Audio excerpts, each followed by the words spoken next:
Son las declaraciones del presidente de México, Manuel López Obrador. Saludamos entonces a nuestro invitado, Mauricio Alarcón, el doctor Mauricio Alarcón, abogado y director de la Fundación Ciudadanía y Desarrollo, que se encuentra con nosotros a los tiempos vía telemática. Qué gusto verle, Mauricio. Buenos días. Bienvenido. Le acompañamos a Alexis Moncayo, quien le habla, Licenia Espinel.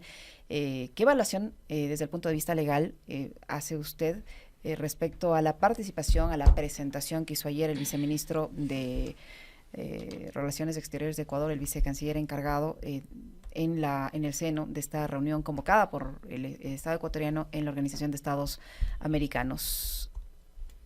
Alexis, Licenia, buen día. Un gran abrazo a la distancia para ustedes y para la audiencia de Pichincho Universal. A los tiempos, porque a los tiempos me invitan, así es que todavía están en deuda de esas invitaciones pendientes. Particularmente el Alexis que venía diciendo ya le vamos a invitar, ya le vamos a invitar y no ha cumplido. Pero bueno, el día de ayer vimos dentro de una sesión solicitada por Ecuador, de Consejo Permanente de la OEA, una defensa muy poco jurídica, bastante política, que ha recibido una condena unánime de todos los países de América Latina, los representados precisamente en la OEA, y además aquellos que podían eventualmente hasta considerarse aliados, o hasta se dijo que podrían ser aliados, Estados Unidos, Canadá. Así es que violar un instrumento internacional como la Convención de Viena sobre las relaciones diplomáticas no es algo que para cualquier país pueda simplemente pasar de agache. Insisto, la defensa, la posición del Estado,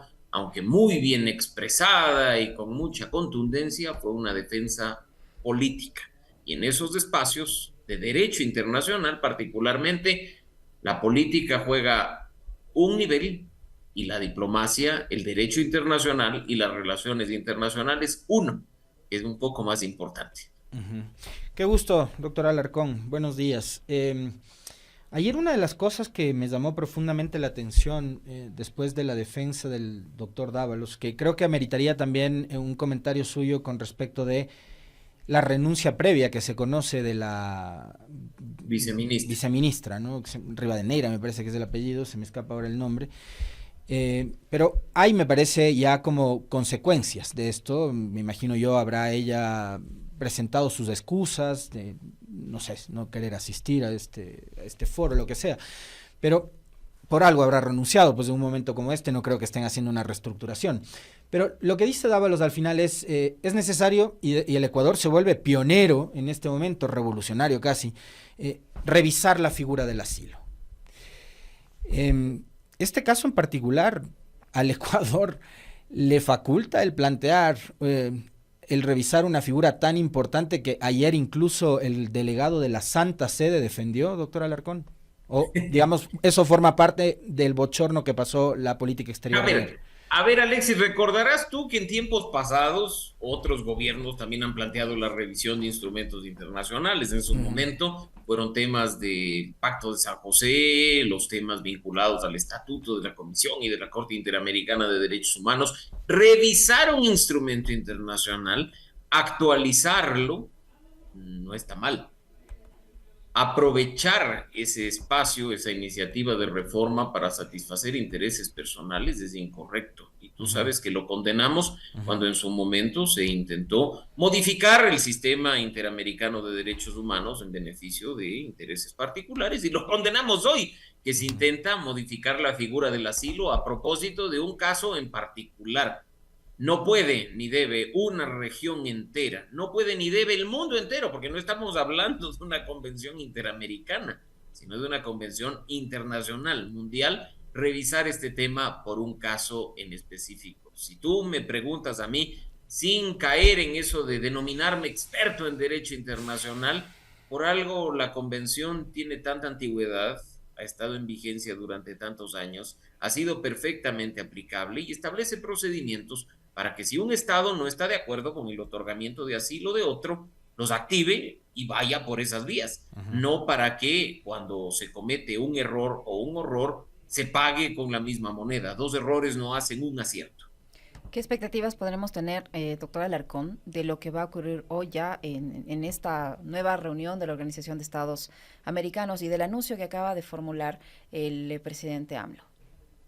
Separar las dos cosas. La primera es, hoy hay nuevamente una reunión en el seno de la OEA, pero no solicitado por Ecuador como el día de ayer, sino solicitado por otros gobiernos que ya han condenado la actuación de nuestro país respecto de lo que significa la violación, como se ha dicho, o la invasión, la violación de sede diplomática sucedida la noche del viernes pasado. Probablemente los discursos se ratifiquen, pero las propuestas y las solicitudes vayan en otro sentido. Y yo creo que hay que estar muy atentos porque sabemos bien que un proceso sancionatorio no está escrito en un instrumento internacional y ahí principalmente se discute y se decide con la fuerza de los votos. No me extrañaría, pero quisiera pensar que no es así, que por ejemplo se plantea una suspensión temporal del Ecuador en la OEA, sería terrible, pero por supuesto podrían solicitarla. Hay que estar, como digo, muy atentos de lo que ocurra en ese escenario. En el otro que tú mencionabas, Licenia, partimos de lo que significa una denuncia contra Ecuador ante la Corte Internacional de Justicia. Esa corte, como ustedes saben, está vinculada, relacionada a la Organización de las Naciones Unidas y cuenta con un estatuto propio. Ese estatuto determina las razones por las cuales tú puedes poner a un Estado en un proceso litigioso y el proceso que se tiene que seguir. No es algo tan simple como quizás sea el de la OEA, donde, como digo, se emociona, se vota y se decide. Es un tema que toma tiempo, no meses siquiera, sino incluso años. Hay que ver si presentada la denuncia hay alguna petición concreta por parte del Estado mexicano para sobre esa base analizar posibles sanciones a nuestro país. Pero como digo, ese proceso toma mucho más tiempo. Doctor Alarcón, me queda claro cuál podría ser la sanción en un foro internacional como el de la OEA. Ahora, a propósito de lo que escuchábamos al arranque de la entrevista, el anuncio del presidente de México de presentar mañana la denuncia ante la Corte Internacional de Justicia. Ahí las sanciones podrían ser pecuniarias y de qué otro tipo, y si son pecuniarias además, ¿qué es lo que correspondería? Quizás un proceso de repetición para que el monto lo paguen el presidente, sus ministros, qué sé yo, y de cuánto estaríamos hablando, o sea, cómo se establecen además este tipo de sanciones económicas.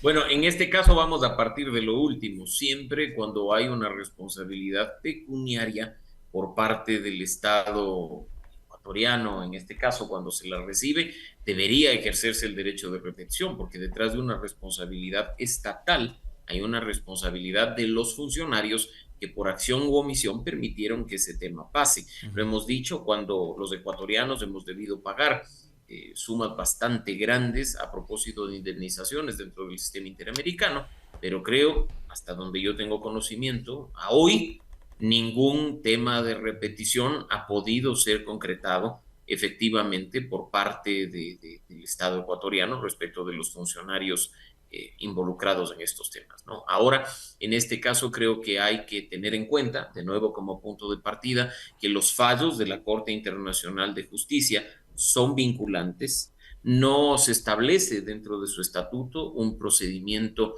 de apelación y en este caso, como digo, no estoy en condiciones de decir qué tipo de sanciones o qué sanción podríamos esperar, toda vez que lo que se pone en conocimiento de la Corte Internacional de Justicia, además de los derechos y de lo que significa el tema de derechos, es la petición concreta. Mira que hubo una demanda hace poco por parte de Ucrania contra Rusia y la solicitud era que se detenga la guerra y la guerra ha continuado independientemente de que aún no se ha llegado a un fallo definitivo. Han pasado 2 años de esa demanda internacional sin un resultado concreto, ¿no? Entonces, aquí hay que también tener en cuenta, porque muchos nos hemos quedado en las formas, Alexis, que no es que la Corte Internacional de Justicia tampoco tenga una policía que esté vigilante para que se cumplan los fallos, ni mucho menos, y hay un principio de buena voluntad y de cooperación de los estados, que es el que permite que en el establecimiento de sanciones estas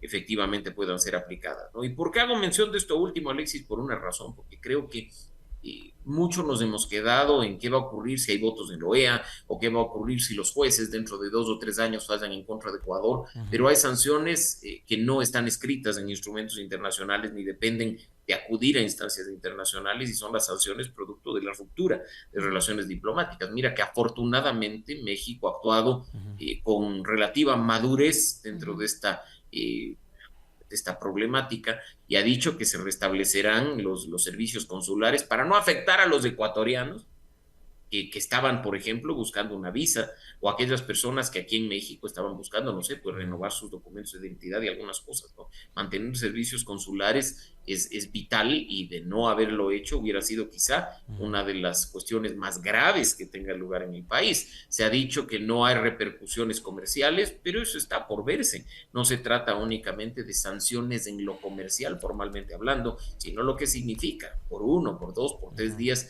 la imposibilidad de hacer negocios con México, porque no tienes a quién acudir en la embajada, porque no tienes cómo funcionar, y no se diga, un tema que creo debería preocuparnos sobremanera, pues como sabemos, Ecuador en los últimos años está viviendo un nuevo flujo migratorio muy fuerte hacia el norte, y sabemos que México es país de paso, son varios los ecuatorianos que ahí se encuentran, que necesitan cierta protección, y de nuevo, yo sí debo agradecer el grado de madurez del gobierno mexicano, que ha dicho que pues no, por esta ruptura de relaciones va a dejar de proteger, va a dejar de vigilar, va a dejar de estar buscando a los ecuatorianos que Doctor requieran Alarcón, asistencia, y obviamente asistiéndoles. doctor Alarcón, ¿cómo interpretar este segundo pronunciamiento del gobierno de Washington?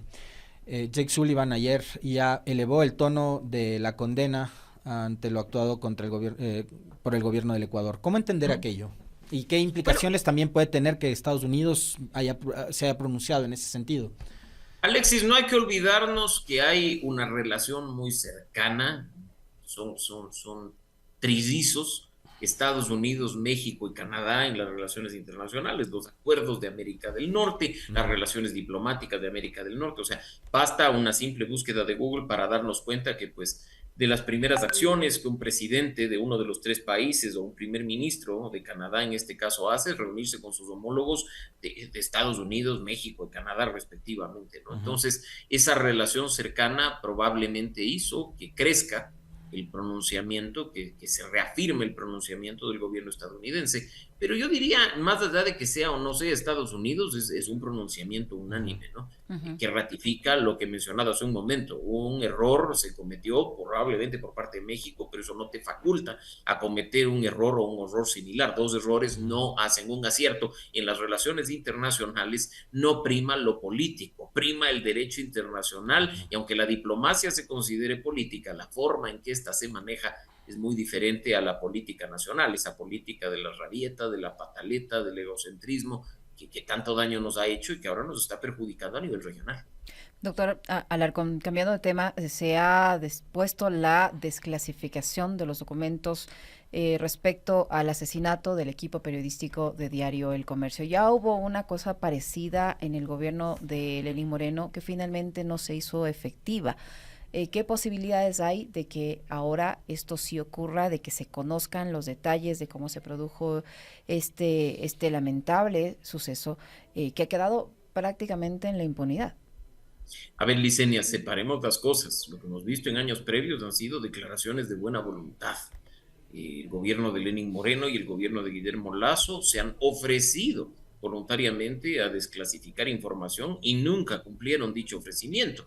¿Quién sabe por qué? Probablemente al revisar la información contenida en dichas actas, vieron que su sensibilidad, que los actores involucrados, o yo qué sé, las decisiones que se tomaron, traen repercusiones y consecuencias muy grandes, no solo en la línea de, como tú ya decías, de esto no quede en impunidad y se haga justicia, sino también en cuanto a quienes estuvieron detrás de todo lo que sucedió lamentablemente hace 6 años. Precisamente esos incumplimientos respecto de las cuestiones voluntarias de los gobernantes de turno son los que han hecho que acudamos a la Corte Constitucional, solicitemos la desclasificación de la información y en este caso obtengamos una sentencia favorable a esta iniciativa que se ha llevado a cabo originalmente de la mano de las clínicas jurídicas de la Universidad San Francisco, hoy junto al doctor Juan Pablo Albán y algunos otros abogados, ha tenido una sentencia favorable ordenando al COSEPE, a través de quien ejerce su secretaría, hoy la ministra Palencia como ministra del Interior,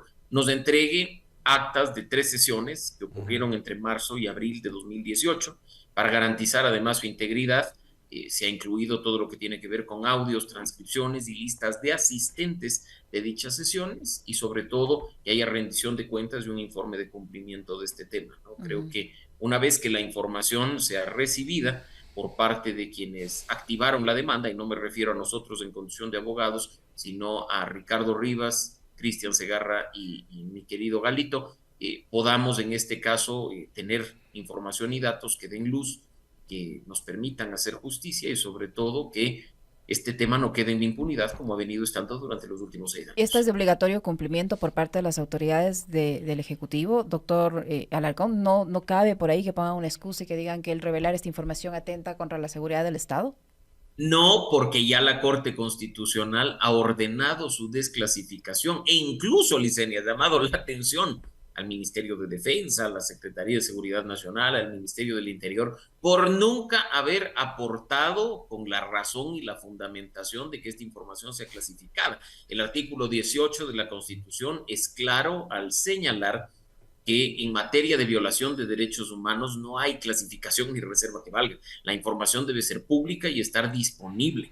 Así es que en este caso la Corte ha ordenado que esta información sea pública, ya no sea clasificada, y por otro la entrega. Y un detalle que me parece importante, Licenia, por favor, porque he escuchado repetidamente en medios de comunicación que el gobierno, a través de COSEPE y la ministra Palencia, tiene 30 días para entregar. No, la Corte dice se entregue inmediatamente, hasta en un plazo de 30 días. Es decir, no tenemos que esperar al 6 de mayo para que la información llegue a quienes son sus peticionarios, sino que lo pueden hacer el día de mañana, sin ningún problema.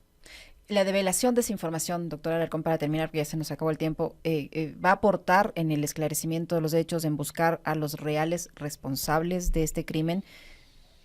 Esperemos que así sea, Licenia, que la información que se levante de estas sesiones, de estas actas y de estos audios, dé elementos suficientes para que las investigaciones de la Fiscalía avancen, se persiga como corresponde, aplicando el derecho a los responsables, se los sancione, de ser el caso, por acción o omisión, y finalmente se haga justicia respecto del asesinato de Paul Javier Efraín.